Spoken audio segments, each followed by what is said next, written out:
Musa alayhi salam came into that area, and Allah just spoke to Musa. Inni ana rabbuk. I'm your Lord. Fakhla'na alayk. Take your sandals off.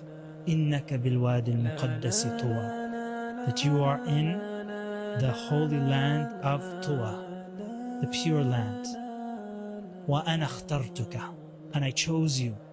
Fastami' lima yuha. So listen carefully to what is going to be revealed to you. Inni ana Allah. La ilaha illa ana. Fa'budni. Aqim as-salata li dhikri. Indeed, I am Allah. There is no God except me. So worship me and establish the salah for my remembrance.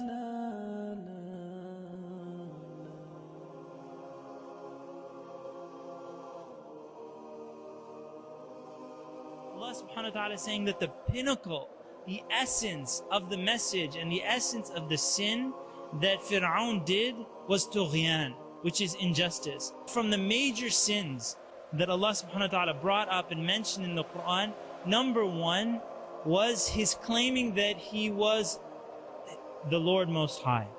His statement, Ana Rabbukumul A'la, and what he said to his Congress, Ma alimtu lakum min ilahin ghayri. He said, I don't know of any Lord for you except myself. So the sins, the major things that Firaun was involved in, number one, is claiming that he was Lord. Number two is that he enslaved and detained Bani Israel. So a whole nation of people, Firaun had enslaved them and made them into his slaves. Thirdly was the killing of the children of Bani Israel. And so Firaun, what he did is he had a dream. Either he had a dream or someone had the dream, and they mentioned this to Firaun. He had a dream that a fire had come from, like Philistine, that area, had come into Egypt, and the fire had killed away all the Qibt, the people of Firaun, their race. And so when they asked about an interpretation, they said that there is a child that's going to come from Bani Israel that's going to ruin your kingdom and take away your empire. And so Firaun commanded that all the children who were born to Bani Israel, that they be killed. Now this is really, it's very cynical what Firaun, of his sins of the highest level, which you'll see repeated again and again, is his istikbar, his arrogance. His arrogance is mentioned in so many verses. He wanted to, his first commandment was that all the children of Bani Israel would be killed. But then if you think about it, if they're killing all the boys who are born, and all the the adults, the elderly of Bani Israel are dying, how many years before they've eradicated Bani Israel? If there's all the boys are being killed, and all the elderly people are dying out, then actually it was his economists that went and spoke to him about this. They said it's not financially smart to kill all their children. It's bad for business because your manpower will be lost. And therefore your empire will fall because you've enslaved Bani Israel. You're actually killing all of them. We need them as slaves. And so what Firaun did is yeah, that's a smart point. For economical reasons, Firaun changed the killing of Bani Israel's boys to not every year, but every other year. So this is the year that all the boys would be killed. This is the year that they're spared. Harun alayhi salam was born in the year that the children were spared. And the year when Musa alayhi salam was born, this is the year that they were going to kill the children. Now a lot of times when, like say FBI, CSIS or something like that comes knocking on your door, what do they say to you? They say, we just want to talk. Now imagine if these agents were the henchmen of Firaun. They would be much more stronger physically. Like they're like criminals, the henchmen of Firaun. And they're not asking politely, they are barging into the house, searching if you have any children or if any neighbors heard the crying of a baby in your house, and they will take that child and take their swords and they will chop the heads off your child. This is what they're doing. Allah subhanahu wa ta'ala says about the test of Bani Israel, and in this, it was a bala, a test from Allah subhanahu wa ta'ala, azim, an enormous test from Allah Azza wa Jal, that He tested Bani Israel with. Allah subhanahu wa ta'ala says to Musa, if you're afraid for your son, take the child, put him in a basket, and throw him in the river. And let the water take him. Now, if you're a parent, you'll understand a little bit about what's happening here. A parent normally doesn't even let their eyesight off of their child. But this is what Allah subhanahu wa ta'ala said, that if you're afraid, then do this. What did Musa do? She did that. She put Musa in the basket. Musa alayhi salam arrives at the doorstep, the river step, because they have a lake castle. They have a river castle that goes on to the river. And so Musa alayhi salam arrives at the home of Firaun, the baby killer himself. Who's the first person to see Musa alayhi salam? The wife of Firaun. The wife of Firaun.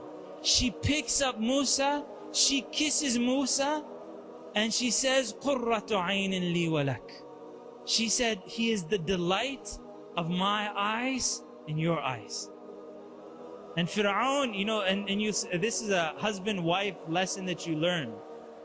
He wants to please his wife. Asiyah alayhi salam didn't have children. Wife of Firaun, she didn't have children, and this concerned her very much. She was very saddened by this, and now a child was brought to her doorstep. Now the love that, you know, her love came out, and she wanted to protect Musa. And you'll see that she says, قُرَّةُ عَيْنٍ لِي وَلَكَ لَا تَقْتُلُوهُ. She said, he's the delight of my eyes and your eyes, don't kill him. Like, subhanAllah, she's married to the killer. Immediately, second sentence, she's saying, don't kill him. Because they know this child is a Bani Israel child. That he is from the Bani Israel, he's not from the Qibt. He's not from them. And so, Musa alayhi salam, Allah subhanahu wa ta'ala protected him so much that he wouldn't take the milk of any woman. Until Musa's sister, she's following along, she's seeing what happened, and then she said, Allah subhanahu wa ta'ala says that she said, هَلْ أَدُلُّكُمْ عَلَىٰ أَهْلِ بَيْتٍ يَكْفُلُونَهُ لَكُمْ وَهُمْ لَهُ نَاصِحُونَ. She said, shall I not tell you of a home that will do kafala for him?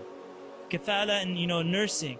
And then Allah subhanahu wa ta'ala, the mother of Musa alayhi salam came, and immediately Musa alayhi salam took milk from his mother.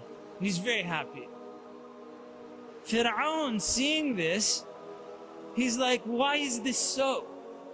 Why, how come no other woman that he would take milk from, but he takes milk from this woman?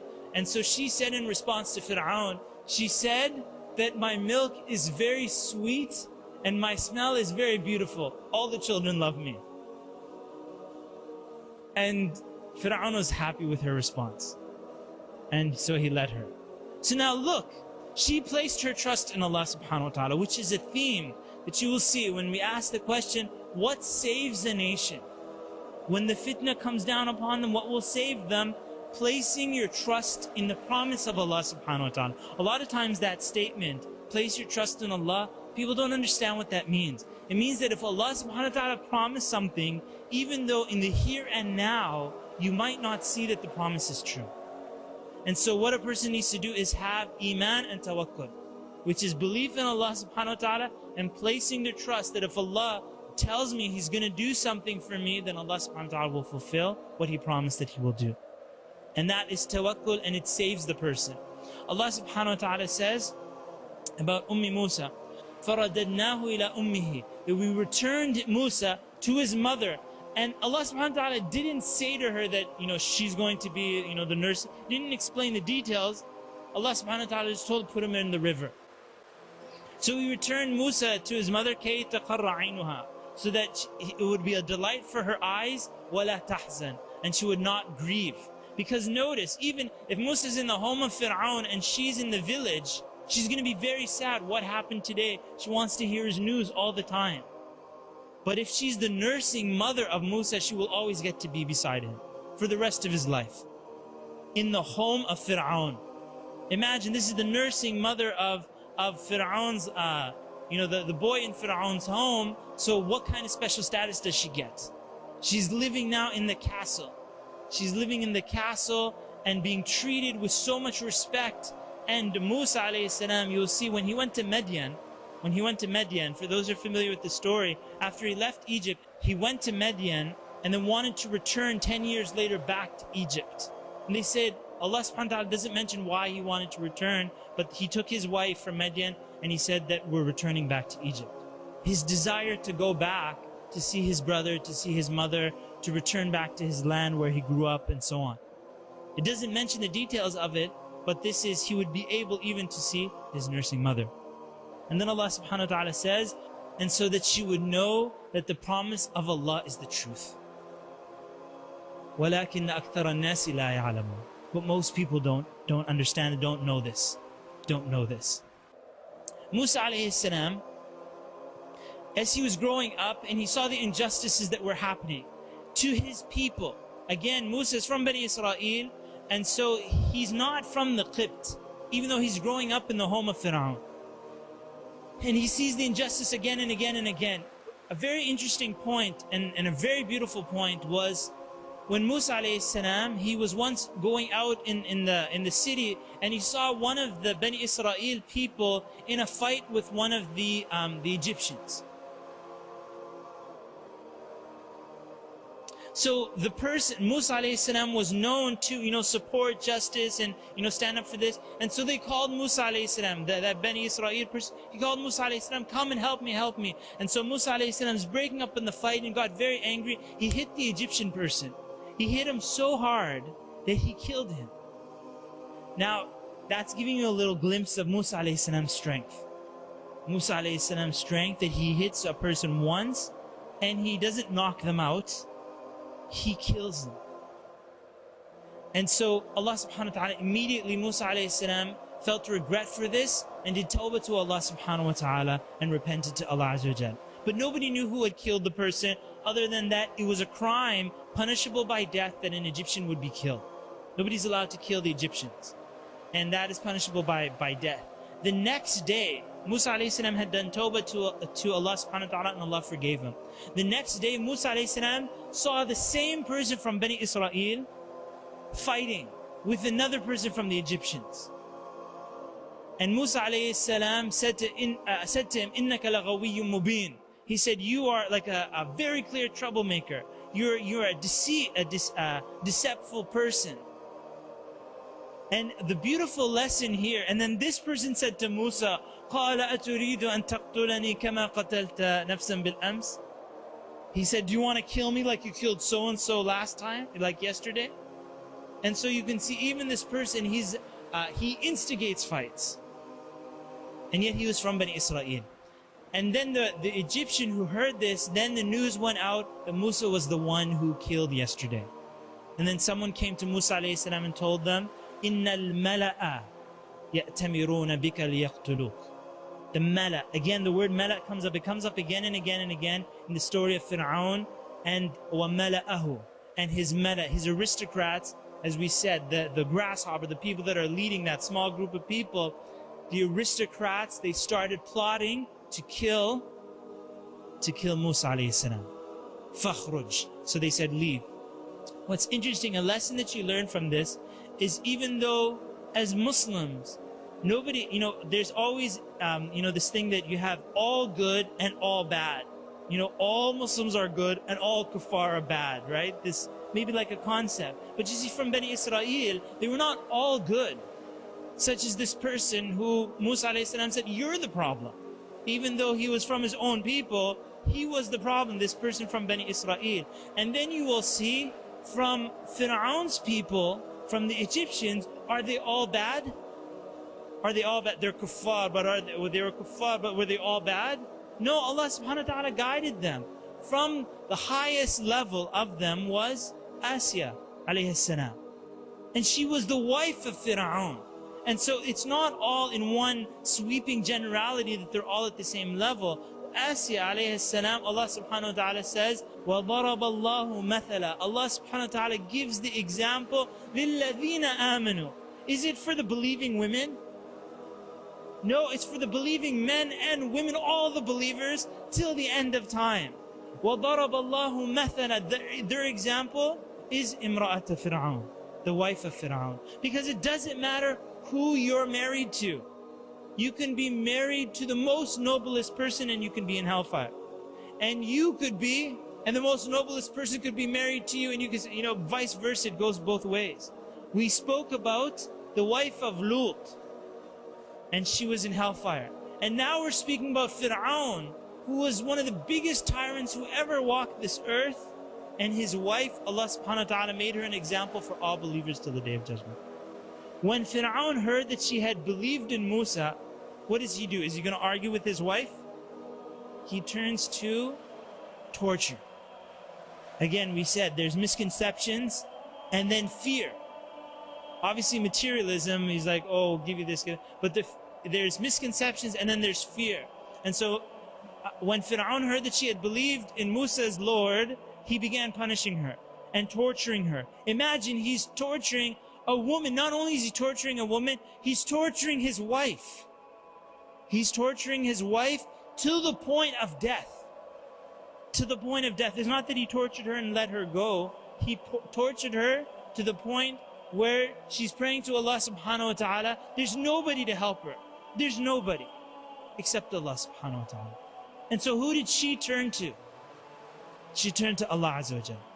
And so people might think, who's going to help me? Who's going to help me? There's nobody that can help. There's people that can help you, alhamdulillah. But imagine if there's nobody that can help you. You have Allah subhanahu wa ta'ala. وَكَفَى بِاللَّهِ وَكِيلًا. She's saying, رَبِّ بِنِي لِي عِنْدَكَ بَيْتًا فِي الْجَنَّةِ. Oh my Lord, build a home for me near to you in Jannah. رَبِّ بِنِي لِي عِنْدَكَ بَيْتًا فِي الْجَنَّةِ وَنَجِّنِي مِنْ فِرْعَوْنَ وَعَمَلِهِ وَنَجِّنِي مِنَ الْقَوْمِ الظَّالِمِينَ. And save me and protect me from Firaun and his actions.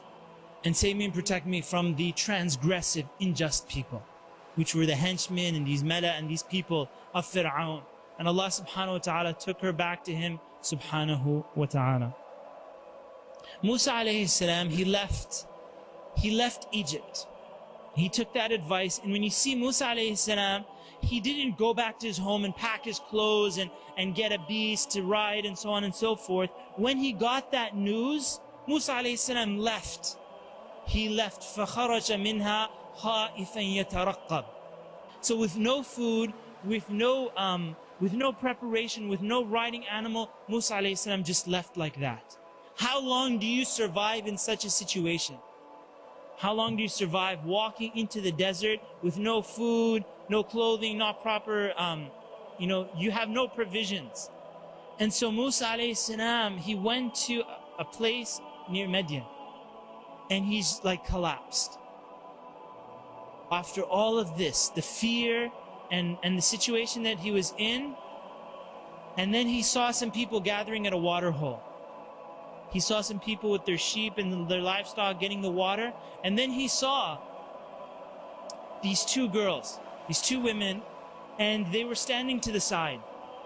They were standing to the side and they weren't watering their sheep. And so even though Musa alayhi salam was in this situation and so tired, and he went to them and he asked them, why aren't you, taking your sheep to, because this business of tending to the sheep and taking them to the water and all is very difficult work. So you see, there's only men in that area. And he sees two women there, and they're not even allowing their sheep to go forward. And then the women said that they can't, push and shove with the men. They wait till the men finish, and then they try their best to get the water for their sheep. And so Musa alayhi salam said that I will get the water for you. Again, that did Musa alayhi salam said, make a deal with them, you're going to pay me this much, or anything like that. He saw these women in distress, in need, and even though he was in need, he was still taking care of them. So Musa alayhi salam, he went, and what the men used to do is when they finished their watering, they cover up the hole with a huge rock. And the rock, this watering area, is very difficult to move. Musa alayhi salam, in his strength, he's pushing and shoving with the men, moving the rock, and he gets water for the sheep, gives it back to the women, and that's it, they're gone. And Musa alayhi salam went down and sat down, and then he made dua to Allah subhanahu wa ta'ala. قال رب إني لما أنزلت إلي من خير فقير. He said, my Lord, that indeed I am very much in need of your khair to come down upon me. At that time, Musa alayhi salam made that dua to Allah subhanahu wa ta'ala. Imagine all the situation. And then he lands his dream job. These girls, they came and they said, my father, he wants to, the father saw them. He said, how come you came back so early? And they said, this man, he helped us. He's a very strong man and so on. So he sent his daughters to go and bring this man. And so they brought Musa alayhi salam and they fed him. And then the daughter said, Ya abat istajir, inna khayra man istajart al-qawiyyu al-amin. She said, oh my father, hire him. The father of one of the daughters from Madian, he said to her, how do you know he's Amin? How do you know he's Amin? How do you know that he's trustworthy? May Allah subhanahu wa ta'ala protect us and let us learn many examples from this, inshallah ta'ala. When she went back, they went back to call Musa alayhi salam to come to their home. What did Musa alayhi salam do to her? He told her to walk behind him. He told her to walk behind him. Now she's the one leading the way. But she would just throw a rock in this direction, throw a rock in that direction, and you go in this direction or go in that direction. Why did he do that? Alayhi salam. So that he wouldn't walk behind a woman and her body would be showing. Her clothing would show and so on and so forth the whole time, and he's not married to her. This is not his mahram. And he's a prophet of Allah. And so he said, I'll walk with you, but you walk behind me. So that to protect her modesty and to protect her and so on and so forth. From this, she concluded that this was a person of integrity. This was a person of amn. And so she said to her father, hire him. And so her father hired him. And so he landed the dream job. It's like 8 years or 10 years that he would work with him and that he would marry one of his daughters. And he got married to such a righteous woman. And this was the wife of Musa alayhi salam. After about 8 years, between 8 or 10 years, Musa alayhi salam had that desire built up in him. Allah subhanahu wa ta'ala placed in his heart the desire to return back to Egypt. And subhanAllah, as you see this built up, that Allah subhanahu wa ta'ala had prepared Musa. Allah subhanahu wa ta'ala says that I manufactured you for myself. That Allah subhanahu wa ta'ala, all of these tests, all of the preparations, everything that he had been through, Allah subhanahu wa ta'ala is manufacturing all of these gifts that Musa alayhi salam had been given so that he would be that servant of Allah subhanahu wa ta'ala. And that Allah Azza wa Jal had a mission for Musa alayhi salam. When they're traveling through the desert, it's very dark. Obviously there's no street lights, there's nothing like that, it's just the darkness. And then they went to Turi Sayna, and then at that place Musa alayhi salam saw a fire. And so he told his wife, he told her, stay here, I'm going to that fire. Either I will get directions from that area, or I will, get one of the embers, like take one of the flames and come back and, we can benefit from that. And then when Musa alayhi salam entered that area, Allah Azza wa Jal spoke to Musa. He spoke to Musa. Musa alayhi salam came into that area, and Allah Azza wa Jal spoke to Musa. Inni ana rabbuk. I'm your Lord. Fakhla'na alayk. Take your sandals off. Innaka bilwadi al-muqaddasi tuwa. That you are in the holy land of Tuwa, the pure land. Wa ana akhtartuka. And I chose you. Fastami' lima yuha. So listen carefully to what is going to be revealed to you. Inni ana Allah. La ilaha illa ana. Fa'budni. Wa aqim as-salata li dhikri. Indeed, I am Allah. There is no God except me. So worship me and establish the salah for my remembrance.